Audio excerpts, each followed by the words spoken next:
നന്ദുവിനെ പോലീസ് സ്റ്റേഷനിൽ നിന്ന് പുറത്തിറക്കിയതും അതുപോലെ ദേവയാനിയുടെ സ്വഭാവത്തിലെ മാറ്റങ്ങളെല്ലാം നയനയ്ക്ക് വലിയ സംശയം ഉണ്ടാക്കുന്നുണ്ട്. എന്തുകൊണ്ടാണ് തന്നോട് ഇത്ര കാര്യമായിട്ട് സ്നേഹം കാണിക്കുന്നത്? പുറമേ ഇനി ദേഷ്യം കാണിച്ച് ഉള്ളിലെന്നോട് ഒരുപാട് സ്നേഹമുണ്ടോ എന്നൊക്കെയുള്ള സംശയം നയനയെ വേട്ടയാടുന്നുണ്ടായിരിക്കും. അങ്ങനെ ഇരിക്കെയാണ് നയനയ്ക്ക് സത്യങ്ങളെല്ലാം മനസ്സിലാവുന്നത്. നയന ഓരോ സമയത്തും ദേവയാനിയുടെ ഓരോ സംസാരങ്ങളും പെരുമാറ്റങ്ങളും വാച്ച് ചെയ്യാൻ തുടങ്ങുവാണ്. അങ്ങനെ ആദർശിന്റെ അടുത്ത് നയന പറയുന്നുണ്ട്, ആദർശേട്ടാ, എനിക്ക് എന്തൊക്കെയോ സംശയങ്ങൾ തോന്നുന്നുണ്ട് അമ്മയുടെ പെരുമാറ്റത്തില്. അത് അമ്മ നിന്റെ അടുത്ത് പറഞ്ഞതല്ലേ? അമ്മ ഇപ്പോ ഓപ്പറേഷൻ എല്ലാം കഴിഞ്ഞ് തിരികെ ജീവിതത്തിലോട്ട് വന്നതിന് ശേഷം ഒരുപാട് മാറ്റങ്ങളുണ്ടെന്ന്. മരണത്തിൽ നിന്നല്ലേ അമ്മ തിരികെ എത്തിയത്, അതിൻ്റെതായിട്ടുള്ള മാറ്റങ്ങളൊക്കെ കാണും. അങ്ങനെയല്ല ആദർശേട്ടാ, എൻ്റെ അടുത്ത് പണ്ടൊന്നും അമ്മ ഇങ്ങനെ ആയിരുന്നില്ല. ഇപ്പോ ഒരു ജോലി എന്നെ കൊണ്ട് ചെയ്യിക്കില്ല. എനിക്ക് വേണ്ട എല്ലാ ഇഷ്ടപ്പെട്ട ഭക്ഷണങ്ങളും അമ്മ തയ്യാറാക്കി മേശപ്പുറത്ത് കൊണ്ടുവച്ച് എന്നെ വന്ന് വിളിക്കും. അന്ന് ഞാൻ ആദർശേട്ടൻ്റെ അടുത്ത് പറഞ്ഞില്ലേ, എനിക്ക് തലവേദനയായി കിടന്ന സമയത്ത് അമ്മയുടെ കണ്ണില് ഞാൻ എന്നോടുള്ള സ്നേഹം കണ്ടു. എനിക്ക് എങ്ങനെയുണ്ടെന്ന് ഇടയ്ക്കിടയ്ക്ക് വന്ന് നോക്കിയിരുന്നു. അതൊക്കെ കൂട്ടി വായിക്കുമ്പോൾ എനിക്ക് എന്തൊക്കെയോ സംശയങ്ങൾ തോന്നുന്നുണ്ട്. അഥവാ ഞാൻ എൻ്റെ വീട്ടിലോട്ട് പോവാ എന്ന അബദ്ധത്തിൽ പറഞ്ഞാ അമ്മയ്ക്കൊരു ഞെട്ടല. എന്നെ എൻ്റെ വീട്ടിൽ ഒരു ദിവസം പോലും നിൽക്കാൻ സമ്മതിക്കുന്നില്ല. അത് നിന്നോടുള്ള ദേഷ്യം കൊണ്ടാണെന്നാണോ നീ പറയുന്നേ? ദേഷ്യം പുറമേ ഉള്ളൂ ആദർശേട്ടാ, ഉള്ളില് അമ്മയ്ക്ക് എന്നോട് സ്നേഹ, അതെനിക്ക് ഉറപ്പാ. അത് എന്തുകൊണ്ടാണെന്ന് മാത്രമേ എനിക്ക് അറിയേണ്ടുള്ളൂ. അതെന്തായാലും ഞാൻ അധികം വൈകാതെ കണ്ടെത്തും. അമ്മയുടെ കാര്യം പറഞ്ഞപ്പോഴാ, അന്ന് നിന്റെ ന്യൂസ് ചാനലിൽ കണ്ടില്ലേ? നീ എന്നിൻ്റെ അടുത്ത് ചോദിച്ചിരുന്നു ആദർശേട്ടനാണോ ആ ഒരു വാർത്ത കൊടുത്തേന്ന്. എന്നാ അത് കൊടുത്തതാരാണെന്ന് അറിയോ? അമ്മ തന്നെയാ. ഗ്രേസി ആൻറ്റിയുടെ മോളുണ്ടല്ലോ, അവളെ വിളിച്ച് ഇങ്ങനൊരു ന്യൂസ് കൊടുക്കണമെന്ന് പറഞ്ഞത് അമ്മ തന്നെയാ. ഇത് കേട്ട് നയനെ ഒന്ന് ഞെട്ടുന്നുണ്ട്. അമ്മയാണോ അപ്പൊ എന്റെ ന്യൂസ് ചാനലിൽ കൊടുത്തത്? ആ നയനെ, അവള് തന്നെയാ എൻ്റെ അടുത്ത് ഇക്കാര്യം പറഞ്ഞത്. അമ്മ വിളിച്ച് പറഞ്ഞിട്ടാ അവൾ അങ്ങനെ ഒരു ന്യൂസ് കൊടുത്തത്. അപ്പോ അമ്മയ്ക്ക് നീ നല്ല നിലയിൽ എത്തണമെന്നും നിന്റെ കാര്യത്തിൽ ഇപ്പൊ നല്ല ശ്രദ്ധയൊക്കെ ഉണ്ട്. പഴയ പോലെയൊന്നുമല്ല. അമ്മ ഇപ്പൊ മരുമകളെ അംഗീകരിച്ചു എന്നാ തോന്നുന്നേ. എന്തായാലും അത് നമുക്ക് നല്ലതല്ലേ നയനെ എന്നൊക്കെ പറഞ്ഞ് ആദർശ് അവിടെ നിന്ന് പോകുന്നുണ്ട്. എന്നാലും അങ്ങനെയല്ലല്ലോ. എന്തുകൊണ്ടാ എന്നെ എങ്ങനെ സ്നേഹിക്കുന്നേ? അതെനിക്ക് അറിഞ്ഞേ പറ്റൂ. അത് അമ്മയുടെ വായെന്ന് തന്നെ എനിക്ക് കേൾക്കണം എന്ന് നയന ഉറച്ചു തീരുമാനിക്കുന്നുണ്ട്. ഓരോ സമയത്തും ദേവയാനി പോയി വാച്ച് ചെയ്യുന്നുണ്ട്. അടുക്കളയിൽ കാര്യമായിട്ടുള്ള പരിപാടിയിലായിരിക്കും ദേവയാനി. അങ്ങോട്ടേക്ക് നയന ചെല്ലുന്നുണ്ട്. നയന ഇങ്ങനെ ദേവയാനിയെ തന്നെ നോക്കി നിൽക്കുവാണ്. പെട്ടെന്നായിരിക്കും ദേവയാനി ഇത് ശ്രദ്ധിക്കുന്നത്. നീ എന്തിനാ ഇപ്പൊ അടുക്കളയിലോട്ട് വന്നത്? ഒന്നുമല്ല, ഞാൻ ചുമ്മാ വന്നതാ. റൂമിലിരുന്ന് ഞാൻ ബോറടിച്ചപ്പോൾ അടുക്കളയിലോട്ട് ഇറങ്ങാന്ന് കരുതി. ഒരുപാട് നാളായില്ലേ ഞാൻ എന്തെങ്കിലും ഉണ്ടാക്കിയിട്ട്. ഇന്ന് എനിക്കെന്തെങ്കിലും പാകം ചെയ്യണമെന്ന് ഒരാഗ്രഹം. നീ അങ്ങനെ ഒന്നും ഉണ്ടാക്കണ്ട. നീ എന്തെങ്കിലും ഉണ്ടാക്കിയിട്ട് മറ്റുള്ളവരെ കൊല്ലാനാണോ? ഞാൻ അങ്ങനെ ഇന്നേ വരെ ഭക്ഷണത്തിൽ ഒരു മായവും ചേർത്തിട്ടില്ല. അതെനിക്ക് ഉറപ്പാ. ഇന്ന് എന്തായാലും എനിക്ക് എന്തെങ്കിലും കുക്ക് ചെയ്തേ പറ്റൂ. വേണ്ടെന്നല്ലേ പറഞ്ഞത്? അത് പറ്റില്ലമ്മേ. ഒരുപാട് നാളായി ഞാൻ എൻ്റെ കൈകൊണ്ട് ആദർശേട്ടന് എന്തെങ്കിലും ഉണ്ടാക്കി കൊടുത്തിട്ട്. ഇന്ന് എനിക്ക് ആദർശേട്ടന് പായസം ഉണ്ടാക്കി കൊടുക്കണം. നയനെ അങ്ങനെ പാത്രമെല്ലാം എടുത്ത് ഫ്രിഡ്ജ് തുറന്ന് പാലൊക്കെ എടുത്ത് ഒഴിക്കുവാണ്. ഇത് കണ്ട് ചെറിയൊരു പുഞ്ചിരിയോടുകൂടി ദേവയാനി നിൽക്കുന്നുണ്ട്. അപ്പോൾ ഞാൻ പറഞ്ഞതിന് നിനക്കൊരു വിലയുമില്ല അല്ലേ? വിലയുടെ കാര്യമൊന്നും അല്ല അമ്മേ. ഒരുപാട് നാളായി ആദർശേട്ടൻ പറയുന്നു എൻ്റെ കൈകൊണ്ടുണ്ടാക്കിയ പായസം കുടിക്കാൻ ഒരു കൊതിയുണ്ടെന്ന്. അതുകൊണ്ടാ ഞാനിപ്പോൾ ഇത് ഉണ്ടാക്കുന്നേ. അങ്ങനെ നയന പായസം ഉണ്ടാക്കുകയാണ്. നയനെ തന്നെ നോക്കി നിൽക്കുമായിരിക്കും ദേവയാനി. പായസം റെഡിയായതിനു ശേഷം 2 ബൗളെടുത്ത് പായസം വിളമ്പുന്നുണ്ട്. ഇടം കണ്ടിട്ട് ദേവയാനി ഇങ്ങനെ നോക്കുകയാണ്. അതിലൊരു പായസത്തിന്റെ കപ്പ് അവിടെ വെച്ച് ഒരെണ്ണം എടുത്ത് നയന പോകുന്നുണ്ട്. എന്നാ ആ പായസം അവിടെ ഇരിക്കുന്നത് ദേവയാനി ശ്രദ്ധിക്കുകയാണ്. ഇത് എനിക്കായിട്ട് മാറ്റി വെച്ചതായിരിക്കും എൻ്റെ മരുമകള്. അവളുണ്ടാക്കുന്ന ഭക്ഷണമൊക്കെ ഒരുപാട് ടേസ്റ്റാ. എന്നാ ഇന്നേ വരെ അതൊന്നും ഞാൻ അവളുടെ അടുത്ത് പറഞ്ഞിട്ടില്ല.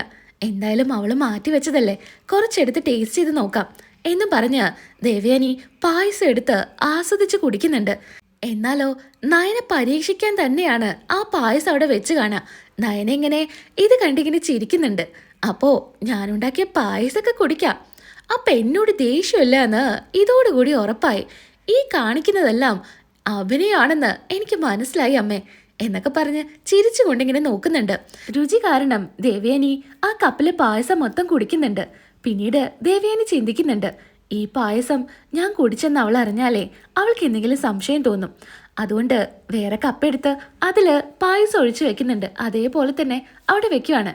ഇങ്ങനൊരു പരീക്ഷണത്തോടു കൂടി നയനയ്ക്ക് ചെറിയ കാര്യങ്ങളൊക്കെ മനസ്സിലാവുന്നുണ്ട്.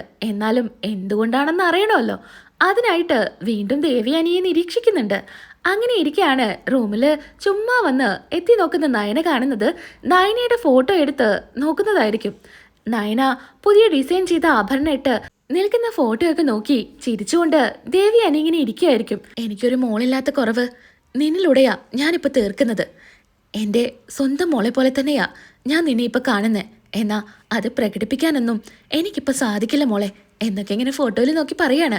ഇത് കേട്ട് നിറ കണ്ണുകളോട് കൂടിയാണ് നയന നിൽക്കുന്നത്. അപ്പോഴായിരിക്കും ദേവയാനിക്കൊരു കോളും വരുന്നത്. അത് നമ്മുടെ ഗ്രേസി ആൻറ്റി ആയിരിക്കും. അങ്ങനെ ഫോൺ എടുക്കുന്നുണ്ട്. ദേവയാനി, നീ എന്തായാലും ഇപ്പം എന്നെ വിളിക്കലൊക്കെ കുറഞ്ഞിട്ടുണ്ട്. അത് പിന്നെ കുറേ തിരക്കായോണ്ടല്ലേ? ഓ, നിന്റെ ഒരു തിരക്ക്. നിനക്കവിടെ ജോലിക്കാരെയും നിന്റെ കാര്യങ്ങൾ നോക്കാൻ എത്ര പേരുണ്ട്.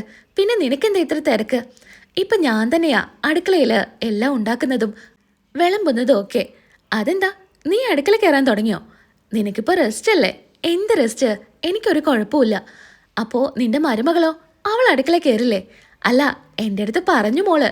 ഇപ്പോൾ പുതിയ ഡിസൈൻസൊക്കെ വലിയ ക്ലിക്കായിക്കൊണ്ട് പോവല്ലേ. നയന കളക്ഷൻസിനെ കുറിച്ചിട്ട് ഇപ്പൊ എല്ലാവർക്കും വലിയ മതിപ്പാ. നിന്റെ മരുമകളാ ഇപ്പൊ സ്റ്റാർ ആയിക്കൊണ്ടിരിക്കുന്നത്. മിടുക്കി കുട്ടിയാ അവള്. എത്ര നന്നായിട്ടാ ഓരോ ആഭരണങ്ങളും ഡിസൈൻ ചെയ്യുന്നത്. അവള് മിടുക്കി തന്നെയാ. അതുകൊണ്ടല്ലേ എൻ്റെ ആദർശിന്റെ ഭാര്യയായിട്ട് ഇങ്ങോട്ട് വന്നത്. ദൈവം എൻ്റെ ആദർശിന് കൊണ്ടുകൊടുത്തതാ നയനയെ. ഇത് കേട്ട് കണ്ണു തള്ളി നിൽക്കുന്നുണ്ട് നയന. അല്ല, നീ ഇപ്പോ മരുമകളെ സ്നേഹിക്കാൻ തുടങ്ങി അല്ലേ? എൻ്റെ അടുത്ത് മോള് പറഞ്ഞു നീയാണ് വിളിച്ചു പറഞ്ഞത് നയനെക്കുറിച്ച് ന്യൂസ് കൊടുക്കാനൊക്കെ. സന്തോഷായി ദേവയാനി. നിന്റെ അടുത്ത് ഞാൻ അന്നേ പറഞ്ഞതാ. ആ കുട്ടിയെ കണ്ടപ്പോഴേ എനിക്ക് തോന്നിയതാ അവളൊരു നല്ല കുട്ടിയാ, ഒരു പാവം കുട്ടിയാണെന്ന്. അപ്പോഴും നീ പറഞ്ഞത് അവളാള് ശരിയല്ല എന്നാ. ഇപ്പം എന്തായി? അത് എൻ്റെ തെറ്റായിരുന്നു ഗ്രേസി. ഞാൻ അവളെ തിരിച്ചറിയാൻ കുറച്ച് വൈകിപ്പോയി. അല്ല, ഇപ്പം എന്താ അതിന് കാര്യം ഉണ്ടായത്? ഇങ്ങനൊരു തിരിച്ചറിവ് കിട്ടണമെങ്കിലേ കാര്യമായിട്ട് എന്തോ നടന്നിട്ടുണ്ട്. പറ, എന്താ കാര്യം? ഇനിയിപ്പോ അതെൻ്റെ അടുത്ത് പറയാൻ പറ്റില്ലാന്നുണ്ടോ? അങ്ങനെയൊന്നുമില്ല ഗ്രേസി. അത് പറയുന്നോണ്ട് കുഴപ്പമൊന്നുമില്ല. ഇന്നത്തെ കാലത്ത് ഒരു പെൺകുട്ടിയും ചെയ്യാത്ത കാര്യമാണ് എൻ്റെ നയനമോള് ചെയ്തിരിക്കുന്നത്. അത് തന്നെയാണ് ഞാൻ ചോദിച്ചത്, എന്താ കാര്യമെന്ന്. നീ പറ. നിനക്കറിയാലോ എൻ്റെ ജീവിതത്തിൽ നടന്നത്. അത് മരണത്തിൽ നിന്ന് തിരിച്ച് ജീവിതത്തിലോട്ട് എന്നെ കൈപിടിച്ച് കൊണ്ടുവന്നത് ഒരു നല്ല പെൺകുട്ടിയാ. ആ പെൺകുട്ടിയെക്കുറിച്ച് ഞാൻ ഒരുപാട് അന്വേഷിച്ചു. നീ എന്നെ വിളിച്ചപ്പോൾ പറഞ്ഞിരുന്നല്ലോ ആ കുട്ടിയെ ആദർശം ചേട്ടനൊന്നും കാണിച്ചു തരുന്നില്ല എന്ന്. എന്നാൽ ഞാൻ കണ്ടെത്തി ആ കുട്ടിയെ. ആണോ? ആ കുട്ടിയെ നീ കണ്ടെത്തിയോ? എന്നിട്ട് നീ എന്താ എൻ്റെ അടുത്ത് പറയാഞ്ഞേ? ആ പെൺകുട്ടിയെ കാണണമെന്ന് എനിക്കും ചെറിയ ആഗ്രഹമൊക്കെ ഉണ്ട്. ഇനി പോകുമ്പോൾ നമുക്ക് ഒരുമിച്ച് അങ്ങ് പോവാം. അതൊന്നും വേണ്ട. നിനക്ക് ആ പെൺകുട്ടിയെ കാണണമെങ്കിൽ നീ നേരെ ഇങ്ങോട്ട് വന്നാൽ മതി. അങ്ങോട്ട് വരാനോ? അനന്തപുരിയിലോട്ടോ?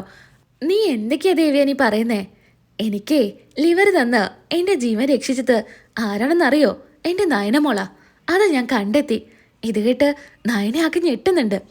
നയനയാണ് എനിക്ക് ലിവർ തന്നേന്ന് എന്നിൽ നിന്ന് മറച്ചു വെച്ചതാ എല്ലാവരും ചേർന്ന്. ഞാൻ എങ്ങനെയാ പ്രതികരിക്കുക എന്ന് അറിയാത്തതുകൊണ്ട്. എന്നാ എനിക്ക് ആ കുട്ടിയെ കണ്ടെത്തിയല്ലേ പറ്റൂ. ഞാൻ ഇങ്ങനെ ജീവനോട് കൂടി നിൽക്കുന്നത് ആ കുട്ടിയുടെ കരുണ കൊണ്ടല്ലേ. അതുകൊണ്ട് ഞാൻ ഹോസ്പിറ്റലിൽ പോയി എല്ലാം അറിഞ്ഞു. അറിഞ്ഞ സമയത്ത് എനിക്ക് അവളെ ചേർത്ത് പിടിക്കാനൊക്കെ തോന്നിയിരുന്നു. പക്ഷേ ഞാനും കരുതി ആദർശം ജേടനൊക്കെ എന്നിൽ നിന്ന് മറച്ചു വെച്ചതല്ലേ. ആ ദേഷ്യത്തിൽ ഞാൻ ആരോടും ഒന്നും പറഞ്ഞിട്ടില്ല. ഞാൻ അറിഞ്ഞ കാര്യം ഇതുവരെ ഒരാൾക്കും അറിയില്ല.